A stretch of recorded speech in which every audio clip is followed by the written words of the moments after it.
Hello friends, आप सभी को नमस्कार। मैं Rashmi basic knowledge on subject classes से आप सभी का स्वागत करती हूँ।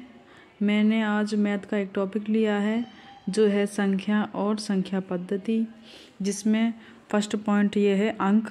अंक को आज मैं समझाती हूँ। अंक क्या है? अंक है जो कि गिनतियों में हम 0 से 9 तक जो भी पढ़ते हैं वो हमारे अंक होते हैं, और अंकों से मिलकर हमारी संख्याएं बनती हैं।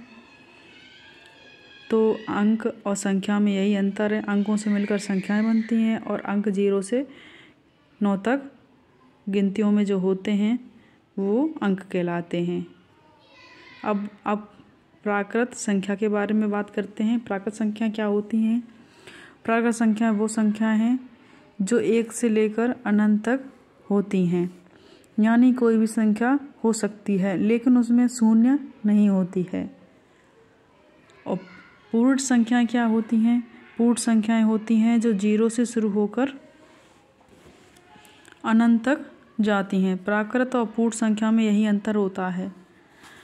पूर्ण संख्या में शून्य से शुरुआत होती है। सम संख्याएं क्या होती हैं? सम संख्याएं वो संख्याएं होती हैं जो 2 से विभाज्य संख्याएं होती हैं, यानी कोई भी संख्या हो जो 2 से भाग चला जाए या विभाज्य हो जाए तो वो संख्याएं सम संख्याएं होती हैं। जैसे कि एग्जाम्पल के लिए यहाँ पर है 2, 4, 6, 8 ... वो संख्याएं जो 2 से विभाज्य हो जाएं वो सभी क्या होंगी? वो सम संख्या होंगी। अब बात करते हैं विषम संख्या की। विषम संख्या वो संख्याएं जो 2 से विभाज्य नहीं होती हैं। 2 से विभाज्य नहीं होती हैं मीन्स एग्जाम्पल यहाँ है 1, 3, 5, 7, यानी इनमें से जो भी हमने एग्जाम्पल में लिखी हैं संख्याएं कॉमा करके, ये हमारी 2 से विभाज्य नहीं होंगी, तो ये हमारी सारी संख्या विषम संख्याएं। ऐसे ही बहुत सी संख्याएं जो विषम संख्याएं होंगी, जो 2 से विभाज्य नहीं है, वो सारी विषम संख्याएं हैं। अब आगे बात करते हैं भाज्य संख्या की। भाज्य संख्या या संयुक्त संख्या या यौगिक संख्या, ये सभी एक ही नाम होते हैं, या लिखा है इसीलिए। या भाज्य संख्या कह दें, या संयुक्त संख्या कह दें, या यौगिक संख्या कह दें।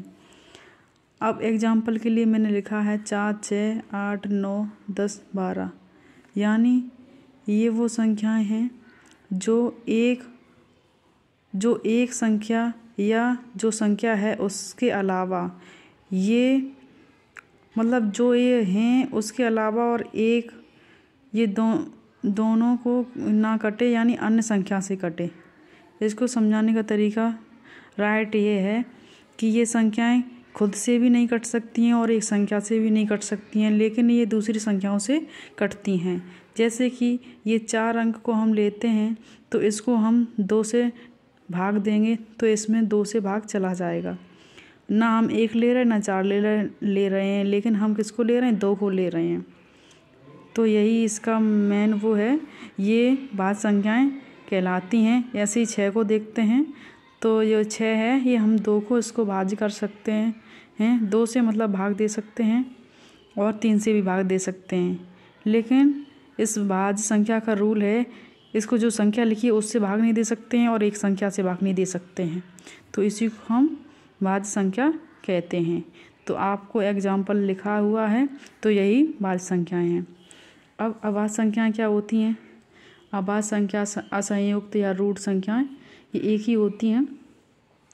ये संख्याएं वो संख्याएं होती हैं जो एक संख्या से कटे या स्वयं से कटे। इस 2 को एग्जाम्पल 2 है हमारा, और कॉमा करके 3, 5, 7, 11, 13 ये कॉमा करके हैं। तो यहाँ 2 संख्या को लेते हैं, 2 संख्या को लेते हैं तो इसको हम 1 से काट सकते हैं, या इसको 2 के बट्टे 2 करके इसको भाग दे सकते हैं।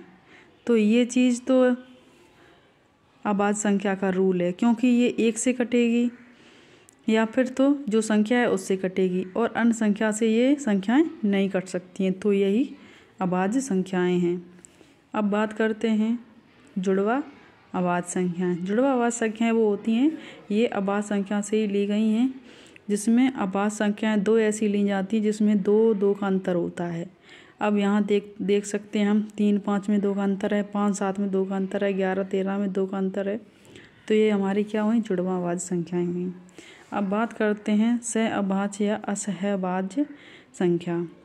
अब इसमें हमने ये संख्याएं वो संख्याएं होती हैं जिनको हम जो भी हमारा एग्जाम्पल जो दिया है 4-5 का और यहाँ कॉमा लगा हुआ है, बाकी के आगे ये लिखा हुआ है 5-7 कॉमा 4-9 फिर यहाँ कॉमा करके और दूसरी संख्या मतलब डॉटेड में है आगे।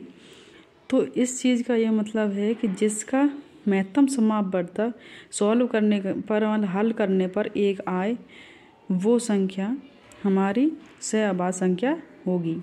तो यानी हम महत्तम समापवर्तक निकालते हैं 2 संख्याओं का गुणनफल बट्टे लघुत्तम समापवर्तक। अब यहाँ पर देखते हैं जो हमने यहाँ एग्जाम्पल में 4-5 संख्या जो ली थी वो हमारी ये लिखी हुई है, उसको हमने हल किया है, सॉल्व माने हल किया है।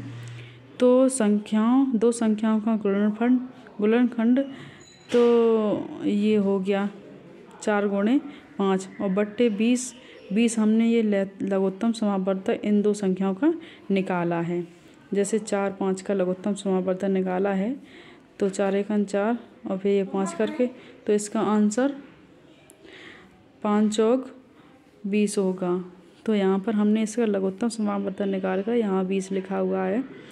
फिर इसका जब हमने इसमें मल्टीप्लाई किया है 5 चौक 20 तो इसके बट्टे में 20 होकर ये डिवाइड हो जाते हैं और बाद में महत्तम समापवर्तक 1 आ जाता है।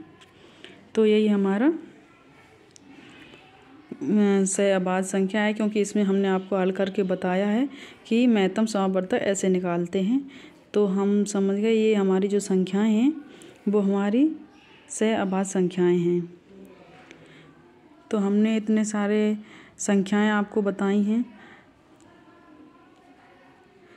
तो आज के लिए बस इतना ही। Thank you for watching.